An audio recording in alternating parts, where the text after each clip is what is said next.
We discuss about discharge of a contract. Let's start. Discharge of a contract. So what do you mean by discharge of contract कि हमारा contract finish over कैसे होता है, कि ख़त्म कैसे होता है कॉन्ट्रैक्ट. हमने अब कॉन्ट्रैक्ट ऐसा तो है नहीं कि वो लाइफ लॉन्ग चलता ही रहेगा. हर कॉन्ट्रैक्ट तो ऐसा नहीं होता ना कि जो वो उन दो पर्सनस के बीच में वो चलता ही रहे, वो ख़त्म भी होता है. वो कब कब हो सकता है, किन किन कंडीशंस में हमारा कॉन्ट्रैक्ट जो है वो डिस्चार्ज हो जाता है. वो हमारी ये डिफरेंट कंडीशंस हैं. Discharge by performance, discharge by agreement और consent, discharge by impossibility of performance, discharge by lapse of time, discharge by operation of law, discharge by breach of contracts.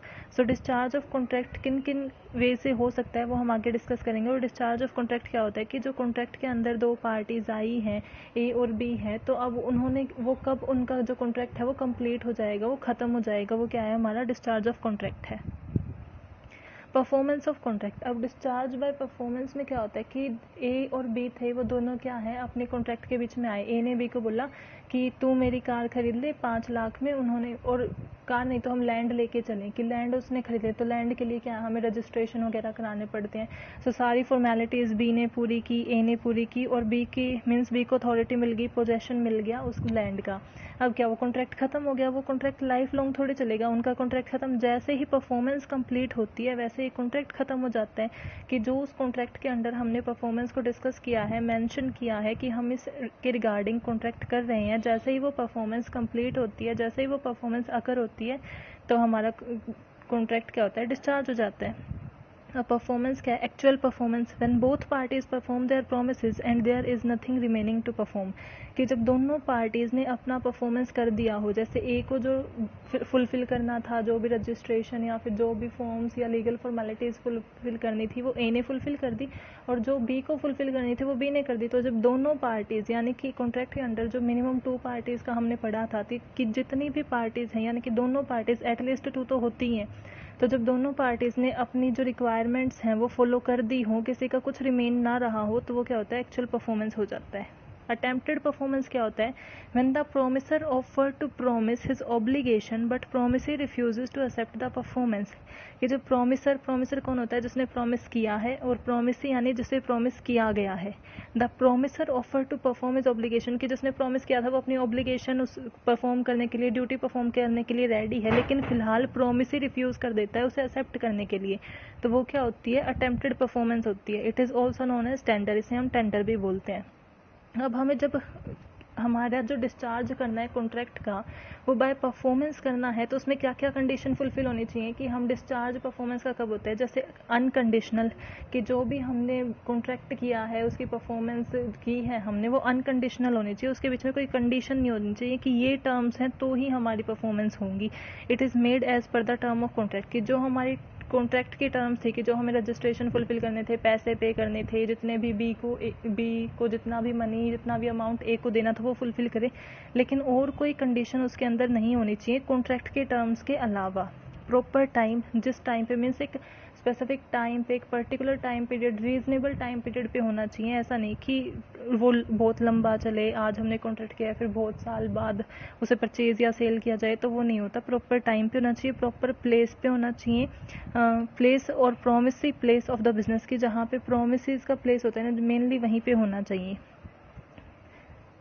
Persons who must perform the contract. अब जो ए और B थे, कौन कौन perform कर सकते हैं कॉन्ट्रैक्ट की ऑब्लिगेशन को, ड्यूटीज़ को, यानी कि जो रिक्वायरमेंट रजिस्ट्रेशन वगैरह की फुलफिल करनी थी, वो कौन कौन फुलफिल कर सकता है. प्रोमिसर हिमसेल्फ, जिसने प्रॉमिस किया था वो खुद कर सकता है.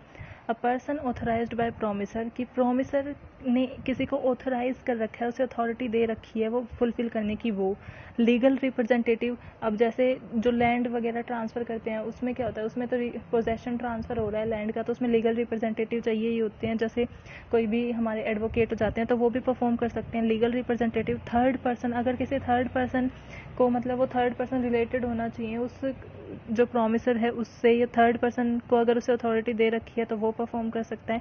या फिर जॉइंट प्रॉमिसर्स, कि जॉइंटली उन्होंने प्रॉमिस कर रखा है, तो वो जैसे जॉइंट प्रॉमिसर्स क्या होते हैं कि ऐसे जैसे घर में नहीं होते कि अगर 2 ब्रदर्स हैं तो किसी ने एक से लिया है, तो वो कई बार दूसरा सेकंड ब्रदर उसका जो भी है वो रियल ब्रदर हो तो वो फुलफिल कर देता है उसकी रिक्वायरमेंट्स को. तो वो क्या होते हैं, जॉइंट प्रॉमिसर्स, कि जॉइंटली उन्होंने प्रॉमिस कर रखा है या फिर दोनों जुड़े हुए हैं किसी ना किसी तरीके से.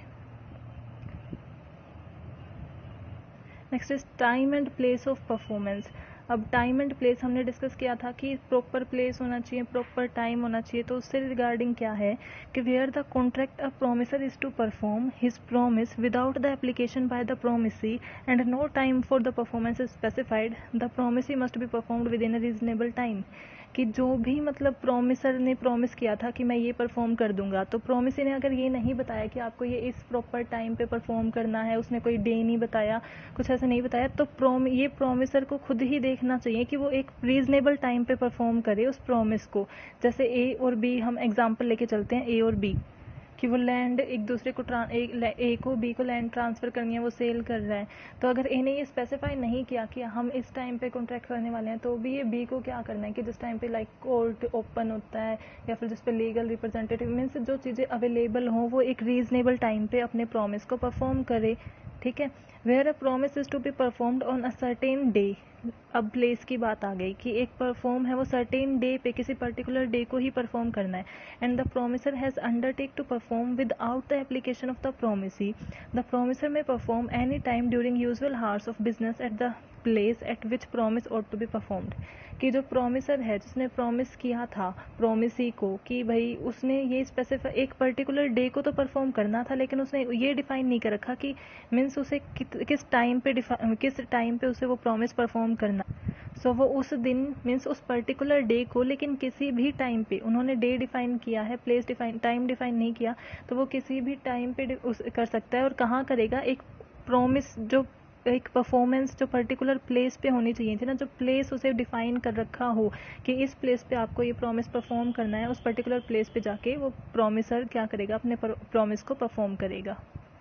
Where a promise is to be performed on a certain day. एक जो प्रॉमिस है वो सर्टेन डे को परफॉर्म करना है, and the promisor has not undertake to perform without the applications by the promisee, it is the duty. कि लेकिन वो विदाउट एप्लीकेशन मतलब जब भी वो परफॉर्म करेगा तो उसे एप्लीकेशन देनी होगी प्रोमिसी को पहले। It is the duty of promisee to apply for performance at a proper place and within a usual hours of business. तो वो क्या है कि उसे प्रोमिसी को देना है।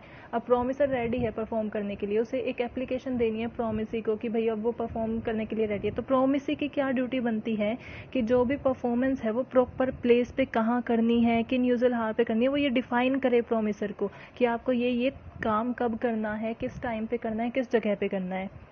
When a promise is to be performed without application by the promisee, लेकिन परफॉर्म किया जा सकता है बिना एप्लीकेशन के। No place is fixed for the promise of it, और कोई प्लेस फिक्स नहीं किया गया। तो ये अब की बार किसकी ड्यूटी है कि प्रोमिसर की, जिसने प्रॉमिस किया है, क्योंकि अब उस बिना एप्लीकेशन दिए भी वो क्या कर सकता है, अपना ड्यूटी परफॉर्म कर सकता है। सो ये किसकी, प्रोमिसर की ड्यूटी है कि वो फिक्स करवा ले एक जगह से, प्रोमिसी को कह के कि भाई आप अप्लाई कर दो कि मुझे किस प्लेस पे करना है, किस टाइम पे करना है।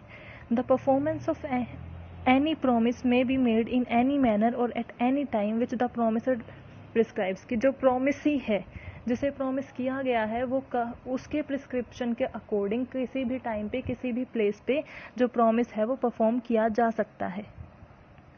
Time as an essential factor of contract. अब हमने जो भी देखा कि परफॉर्मेंस देखा, तो वो हम टाइम और डे के अकॉर्डिंग देख रहे थे ना, कि टाइम और प्लेस था, तो वो टाइम इतना इंपॉर्टेंट क्यों है। अब आप सोचो कि आपने किसी सिंगर को अपॉइंट किया है कि आपको मीन्स एक कॉन्सर्ट करना है, तो आप क्या करोगे, उसे एक पर्टिकुलर प्लेस बताओगे कि आपका कॉन्सर्ट कहाँ होगा, किसी क्लब में हो रहा है या फिर अलग से आपने कोई जगह बुक कर रखी है, कोई होटल है। तो ये सब क्या है, आप एक प्रॉपर टाइम भी बताना पड़ेगा कि आपको किस टाइम पे आना है, किस टाइम पे पब्लिक आ चुकी होगी। तो वो क्या है, टाइम एक बहुत एसेंशियल फैक्टर होता है हमारे कॉन्ट्रैक्ट का। When time is an important part of the contract, failure to perform make the contract voidable. अब सोचो कि हमारा जो टाइम है वो इतना इंपॉर्टेंट पार्ट हो रहा है हमारे इस एग्जाम्पल में, जिसमें हम किसी सिंगर को बुला रहे हैं। सो उसमें अगर वो सिंगर टाइम पे नहीं आता है, वो परफॉर्म नहीं करता है, तो कॉन्ट्रैक्ट क्या हो जाएगा, वर्डेबल हो जाएगा। वो कॉन्ट्रैक्ट तो हुआ ही नहीं ना, क्योंकि कॉन्ट्रैक्ट किसके रिगार्डिंग हुआ था कि आप इस टाइम पे आओगे, इस प्लेस पे आओगे और आप परफॉर्म करोगे, लेकिन उसने परफॉर्म किया ही नहीं, तो वो क्या हो जाएगा, वर्डेबल हो जाएगा। When time is a not important factor, जब इंपॉर्टेंट पार्ट नहीं होता कॉन्ट्रैक्ट का, जिसमें टाइम से इतना ज़्यादा रिलेशन नहीं होता है उस चीज़ का, failure to perform does not make the contract voidable. लेकिन तो उसमें क्या होता है कि हमारा कॉन्ट्रैक्ट वर्डेबल नहीं होता, but the promise is entitled to compensation of loss. लेकिन जो भी उसे लॉस हुआ है लेट आने की वजह से, उसे वो कंपेंसेट करना पड़ेगा। अब ए ने बी को बुलाया था कि वो मीन्स कोई कॉन्ट्रैक्ट, जो भी उनके बीच में कॉन्ट्रैक्ट होना था, हमने लैंड का लिया था एग्जांपल, वही समझ लो कि उसने लीगल रिप्रेजेंटेटिव को बुक कर रखा था। अब वो लीगल रिप्रेजेंटेटिव को भी वेट करना पड़ गया बी की वजह से, क्योंकि बी टाइम पे नहीं आया। सो उसे कुछ लीगल रिप्रेजेंटेटिव को कुछ पैसे देने पड़े कि आप रुक जाओ थोड़ी देर में वो आ जाएगा। फिर वो आ भी गया, तो वो जो पैसे उसने दिए वो उसे कंपेंसेट करे, क्योंकि लॉस हुआ उसके लेट आने की वजह से, लेकिन कॉन्ट्रैक्ट क्या है वो वॉइडेबल नहीं हुआ। Next is discharge by agreement और कंसेंट। अब कंसेंट क्या होता है कि हम एग्री करें, फुली एग्री हो जाएं हम कि हाँ, बिना किसी के दबाव में आके कोई हमें इम्पोज ना कर रहा हो, कोई हमें फोर्स ना कर रहा हो, हम अपनी तरफ से एग्री हों, वो क्या होता है, हमारा कंसेंट होता है। सो उसकी मीन्स वो डिस्चार्ज करें, दोनों एग्री होके, दोनों पार्टीज जो हैं, वो क्या होता है, डिस्चार्ज बाय एग्रीमेंट। उसमें क्या है, novation, new contract substituted for old contract with the same और डिफरेंट पार्टीज, कि जो कॉन्ट्रैक्ट था उन्होंने उसे डिस्चार्ज कर दिया है, दोनों ने एग्री करके। ए और बी थे, दोनों ने पहले लैंड ट्रांसफर करना चाहते थे, बट कोई सिचुएशन आई, ए ने भी मना कर दिया, बी ने भी, दोनों एग्री हो गए एक सिचुएशन पे, नेगोशिएट करके उन्होंने कह दिया कि हमें नहीं करना। लेकिन नोवेशन में क्या होता है कि फिर नया कॉन्ट्रैक्ट बनाया जाता है। ऐसा जरूरी नहीं कि उसी पार्टी के साथ बनाया जाए, सेम पार्टीज भी हो सकती हैं और डिफरेंट पार्टीज भी हो सकती हैं, लेकिन पुराने वाला कॉन्ट्रैक्ट है वो डिस्चार्ज हो गया। Rescission, cancellation of contract by mutual consent, mutual consent से दोनों ने मिलकर क्या कर दिया, कैंसिल कर दिया। And by failure of one of the parties to perform, या फिर या तो दोनों ने म्यूचुअल कंसेंट, म्यूचुअल एग्री हो गए म्यूचुअली दोनों और उन्होंने डिस्चार्ज कर दिया, या फिर एक पार्टी अपनी ऑब्लिगेशन को परफॉर्म ही नहीं कर पाई तो भी वो डिस्चार्ज हो गया। एल्टरेशन, व्हेन वन और मोर टर्म्स ऑफ ए कॉन्ट्रैक्ट, अब देखो जो कॉन्ट्रैक्ट उन्होंने उनके बीच में था, ए और बी के में बीच में एक कॉन्ट्रैक्ट था, लेकिन उन्होंने उसे एल्टर कर दिया, तो एल्टर यानी कि कॉन्ट्रैक्ट एक तरीके से चेंज ही हो गया, तो पुराने वाला एक तरीके से डिस्चार्ज हो गया। वन और मोर न्यू टर्म्स उन्होंने इंट्रोड्यूस करा दी, एल्टर कर दी म्यूचुअल कंसेंट से, वो क्या है, alteration. Remission, acceptance of a lesser fulfilment of the promise made, कि जो भी अगर लेसर फुलफिलमेंट भी हो रहा है, कम भी हो रहा है, तो जो भी प्रॉमिस उन्होंने किया था उसकी फुलफिल कम हो रहा है तो भी उसे एक्सेप्ट कर लेना। जो भी मीन्स उन्होंने ए और बी के बीच में कोई कॉन्ट्रैक्ट था, उन्होंने वो कम्प्लीटली फुलफिल नहीं हो पा रहा, लेस फुलफिलमेंट हो रही है, लेकिन उसी को एक्सेप्ट कर लेना, वो क्या होता है, रेमिशन, और फिर डिस्चार्ज कर देना कॉन्ट्रैक्ट को। Next is waiver, not to insist to certain obligation of a person arising out of contract, कि हम किसी को इंसिस्ट नहीं कर सकते, जो भी कॉन्ट्रैक्ट में दो हैं उसे इंसिस्ट नहीं करना अपनी ऑब्लिगेशन को परफॉर्म करने के लिए, वो भी क्या करता है, डिस्चार्ज कर देगा अगर हम उसे इंसिस्ट नहीं करेंगे और वो परफॉर्म नहीं कर रहा। सो एक पर्सन ने अगर अपनी ऑब्लिगेशंस परफॉर्म ही नहीं की तो वो क्या हो जाएगा, हमारा कॉन्ट्रैक्ट अपने आप डिस्चार्ज हो जाएगा। Merger, when an inferior right accruing to a party to contract mergers into superior right accruing to a same party, कि जब हमारे राइट्स में चेंज आ जाता है कि कम मीन्स जो इन्फीरियर राइट्स है वो अब क्या हो जाएंगे, सुपीरियर राइट में चेंज हो जाएंगे, तो वो क्या हो जाएगा, हमारा जो कॉन्ट्रैक्ट है वो डिस्चार्ज हो जाएगा। Discharge by impossibility of performance, impossibility यानी कि जो पॉसिबल ही नहीं है, ऐसा हम कोई कॉन्ट्रैक्ट कर लेंगे तो वो ऑब्वियसली डिस्चार्ज ही होगा, क्योंकि जो परफॉर्मेंस थी वो हम परफॉर्म ही नहीं कर पाएंगे। जो हमने ऑब्लिगेशंस बोला था कि हम ये ड्यूटी करेंगे, प्रॉमिस किया था, वो इम्पॉसिबल है, वो परफॉर्म ही नहीं किया जाता, तो हमारा जो कॉन्ट्रैक्ट है वो डिस्चार्ज हो जाएगा। नॉन टू पार्टीज़, कि जब दोनों पार्टीज़ को पता है कि ये इम्पॉसिबल है तो वो क्या हो जाएगा, वर्ड अब इनिशियो, यानी कि शुरुआत से ही जब दोनों पार्टीज़ को नोन है कि भाई हमारा जो हम कॉन्ट्रैक्ट कर रहे हैं वो इम्पॉसिबल है, तो वो शुरुआत से क्या हो जाएगा, वर्डेबल कॉन्ट्रैक्ट हो जाएगा, वर्ड हो जाएगा, तो वो क्या हो जाएगा, वर्ड अब इनिशियो। अननोन टू पार्टीज़, कि जब अननोन है, word on the ground of mutual mistake, कि म्यूचुअल मिस्टेक हो जाती है लेकिन उन्हें ये नहीं पता कि ये इम्पॉसिबल है। When the promiser alone know the impossibility, सिर्फ प्रॉमिसर यानी कि जिसने प्रॉमिस किया है सिर्फ उसे पता है कि ये इम्पॉसिबल है, प्रॉमिसर को नहीं पता कि मीन्स इम्पॉसिबल है, उसे लगता है कि भी ये किया जा सकता है, वो कर सकता है। लाइक ए ने बी को कहा कि मैं अपनी लैंड तुझे सेल कर रहा हूँ, और मीन्स वो उसकी लैंड थी ही नहीं, वो किसी और की लैंड है, उसने उसे फ्रॉड किया या फिर जो भी किया कि मैं अपनी लैंड सेल करूंगा, तो प्रॉमिस के लिए क्या है कि भाई हाँ इसकी लैंड है, ये मुझे सेल करेगा, सो वो जो क्या है रजिस्ट्रेशन कराएगा, ये सब डिफरेंट फॉर्मेलिटीज़ पूरी करेगा, और बाद में उसे पता चलेगा कि ये तो उसकी लैंड थी ही नहीं। इम्पॉसिबिलिटी किसे पता थी, प्रॉमिसर को पता थी कि मैं तो लैंड को ट्रांसफ़र कर ही नहीं सकता क्योंकि वो मेरी है ही नहीं, तो जो भी प्रॉमिस को लॉस हुआ होगा वो उसे कंपेंसेट करेगा। Supervening impossibility, impossibility subsequent to the formation of the contract, कि अब इम्पॉसिबिलिटी कब कब हो सकती है, डिस्ट्रक्शन ऑफ सब्जेक्ट मैटर, कि जिस चीज़ का हम कॉन्ट्रैक्ट कर रहे हैं, यानी कि लैंड का कर रहे थे, वो लैंड ही डिस्ट्रक्ट हो गई हो, या फिर लैंड पे मीन्स जरूरी नहीं लैंड, जैसे हमने कार का कॉन्ट्रैक्ट किया तो वो कार का एक्सीडेंट हो गया या फिर वो ख़राब हो गई, मीन्स अब वो यूज़फुल रही ही नहीं, तो जब सब्जेक्ट मैटर का ही डिस्ट्रक्शन हो जाएगा तो हमारी इम्पॉसिबिलिटी ऑफ परफॉर्मेंस अपने आप हो जाएगी। Non existence of state of things, या फिर कुछ ऐसी थिंग्स जो हमारे कॉन्ट्रैक्ट के लिए थी वो अब एग्जिस्ट ही नहीं कर रही, वो मीन्स है ही नहीं, तो उनसे क्या हो जाएगा, हमारा इम्पॉसिबल हो जाएगा कि जो एग्जिस्ट करनी चाहिए थी कॉन्ट्रैक्ट के ड्यूरिंग अब वो एग्जिस्ट ही नहीं करनी। डेथ और इनकैपेसिटी ऑफ पर्सनल सर्विसेज, की प्रोमिसर या प्रोमिसी में से किसी की डेथ हो जाए या वो इनकैपेबल हो जाए अब वो परफॉर्म करने के लिए, सो क्या होगा, हमारा क्या हो जाएगा, डिस्चार्ज हो जाएगा।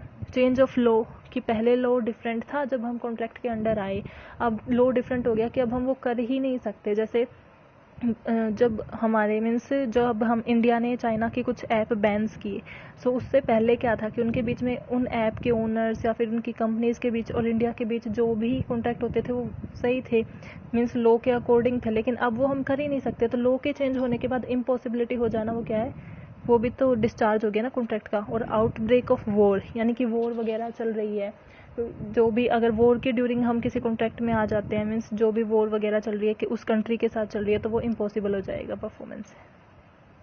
Discharge by operation of law, discharge by operation of law, कि हम ऑपरेशन ऑफ लॉ के अकॉर्डिंग वो जो हमारा कॉन्ट्रैक्ट है वो डिस्चार्ज हो रहा है, कि अब लॉ के अंडर वो मीन्स लॉ के आई में अगर कोई एग्जिस्ट ही नहीं करेगा और लॉ के आई में चेंज हो जाता है तो वो क्या हो जाएगा, कॉन्ट्रैक्ट डिस्चार्ज हो जाएगा। जैसे डेथ, डेथ में क्या होता है कि या तो प्रोमिसर की डेथ हो जाए या प्रोमिसी की डेथ हो जाए, तो जिसने प्रॉमिस किया था अगर वो ही नहीं है तो उसे फुलफिल कौन करेगा, सो क्या हो जाएगा कि डिस्चार्ज हो जाएगा हमारे ऑपरेशन का। मर्जर, कि वो मर्ज हो जाए, जैसे पहले हमने जिसके साथ प्रॉमिस किया था अब वो कंपनी किसी और के साथ मर्ज हो गई, अब वो हमारे प्रॉमिस को एक्सेप्ट करती है या नहीं करती। ए कंपनी है, ए और सी अब मर्ज हो चुकी हैं, बी ने कॉन्ट्रैक्ट किया था ए के साथ, तो अब जरूर वो क्या होगा कि लॉ के अंडर, अब लॉ में अब ए और सी अगर मर्ज हो गई तो अब कॉन्ट्रैक्ट्स कौन से होंगे, जो ए और सी दोनों मिलके करेंगी, साइन अप करेंगी।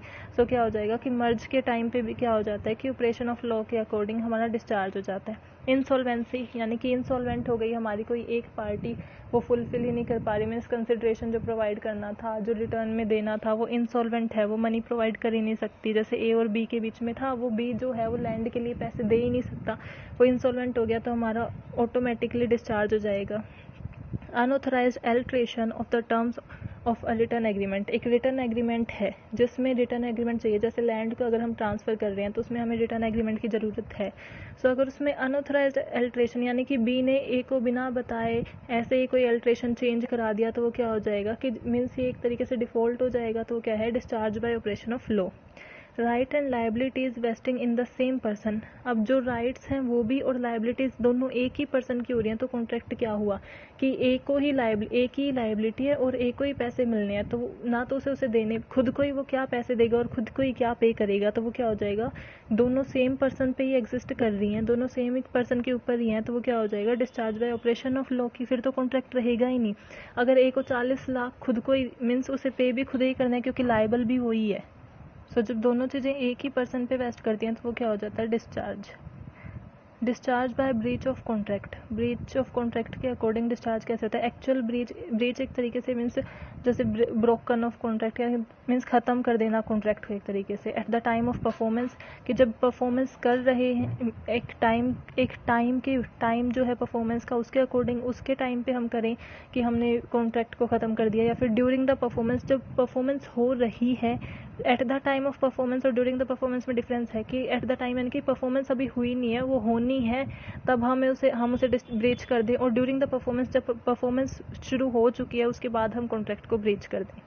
Anticipatory breach, party to the contract declare his intention not perform before the performance is due, कि एंटिसिपेटरी यानी कि पहले ही उसने ये कह दिया कि वो परफॉर्म नहीं कर सकती, इंटेंशन उसकी शो हो गई है, परफॉर्मेंस अभी शुरू हुई नहीं थी, उससे पहले ही उसने बता दिया कि मीन्स उसकी इंटेंशंस थी, डिक्लेयर हो गया कि वो परफॉर्म नहीं कर सकती।